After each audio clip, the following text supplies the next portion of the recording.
আসসালামু আলাইকুম বন্ধুরা, রুমকি ভিলেজে আপনাদের সকলকে ওয়েলকাম জানিয়ে আজকে আমি দারুণ মজার এক নতুন ধরনের মিষ্টি আচার রেসিপিটা আপনাদের সাথে শেয়ার করব। এই আচারটি বানানো খুবই সহজ, দেখতে যেমন সুন্দর হবে খেতেও কিন্তু দারুণ মজার হবে। তো চলুন দেরি না করে ভিডিওটা আমি শুরু করি। প্রথমে আমি এখানে 1 কেজি মতো কাঁচা আম নিয়েছি। আর এই আচারটি বানানোর সময় মনে রাখতে হবে আমের সাইজগুলো যেন একটু বড় হয় আর ভেতরে যেন বাঁকড়া হয়ে থাকে। বাঁকড়াওয়ালা আম দিয়েই কিন্তু এই আচারটি বানাতে হবে। তো আমি এখন আমগুলোকে ভালোভাবে ছিলে গোটা অবস্থায় ধুয়ে নিয়েছিলাম আর এইভাবে 2 আধখানা করে টুকরো করে নিয়েছি। এবারে যে কাজটা করব, এখানে আমি একটা আমের টুকরো নিয়েছি আর এইভাবে ছুরির সাহায্যে একটু করে চিড়ে নিচ্ছি। এতে করে আমটি ভালোভাবে সিদ্ধ হয়ে যাবে আর আমের ভেতরে মিষ্টিটাও ভালোভাবে ঢুকে যাবে। তো এইভাবে প্রত্যেকটা আম আমি চিড়ে নেব। এতে করে দেখতে যতটা সুন্দর লাগছে আর খেতেও কিন্তু খুবই সুন্দর হবে। তো দেখুন প্রত্যেকটা আম আমি এইভাবে ঠিক চিড়ে নিয়েছি। এখন এই আচারটির জন্য আমি এখানে কিছু গোটা মশলা নিয়েছি। তো এগুলোকে আমি শুকনো কড়াই ভেজে নেব। নিয়েছি কটা গোলমরিচ, হাফ চামচ মতো গোটা ধনে, গোটা জিরে আর হাফ চামচের একটু কম নিয়েছি মৌরি, 3টে মতো শুকনো লঙ্কা, 2টো দারচিনি আর দিয়ে দিলাম 2টো গোটা এলাচ। এই গোটা মশলাগুলিকে খুব একটা ভাজার দরকার নেই, এইভাবে একটু হালকা করে ভেজে নিলেই তারপর গুঁড়ো করে নিলেই তৈরি হয়ে যাবে। তারপর একটা কড়াইয়ের মধ্যে আমি এখানে নিয়েছি 500 গ্রাম মতো চিনি।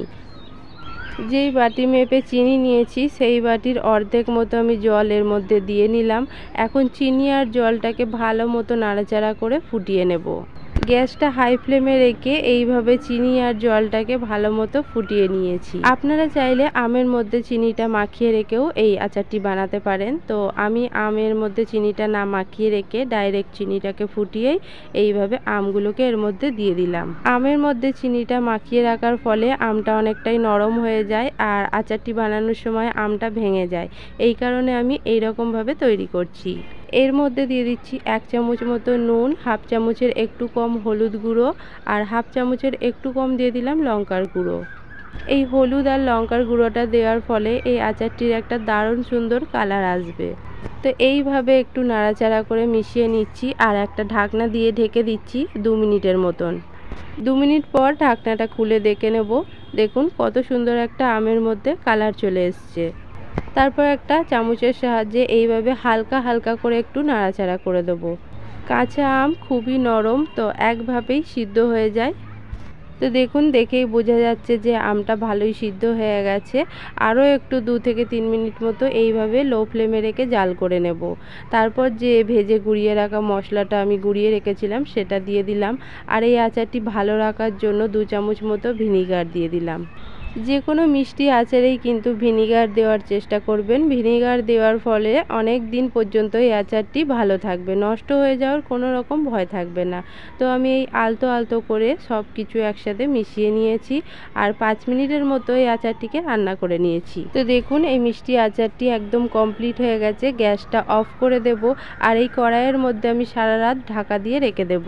সারা রাত কড়াইয়ের মধ্যে ঢাকনা দিয়ে রাখার ফলে দেখুন পুরোপুরি ঠান্ডা হয়ে গেছে আর আমের ভেতর পর্যন্ত কতটা জুসি হয়েছে আর মিষ্টিটা পুরোপুরি আমের মধ্যে ঢুকে গেছে। দেখুন দেখতে কতটা লোভনীয় হয়েছে, খেতেও কিন্তু তার থেকে দ্বিগুণ বেশি মজার হয়েছে। আর ভেতরটা কতটা জুসি আর সফট নরম হয়েছে আশা করছি আপনারা দেখেই বুঝতে পারছেন। একটি আম আপনাদের নিয়েও দেখাচ্ছি দেখুন। তো বন্ধুরা আজকে এত মজার আচার রেসিপিটা আপনাদের কাছে কেমন লেগেছে সেটা আমাকে কমেন্টে অবশ্যই জানাবেন। ভালো লাগলে একটা লাইক দিয়ে আমার পাশে থাকবেন। আজকের মতো এখানেই শেষ, পরের দিন অন্য কিছু রেসিপিতে আবার দেখা হচ্ছে আপনাদের সাথে।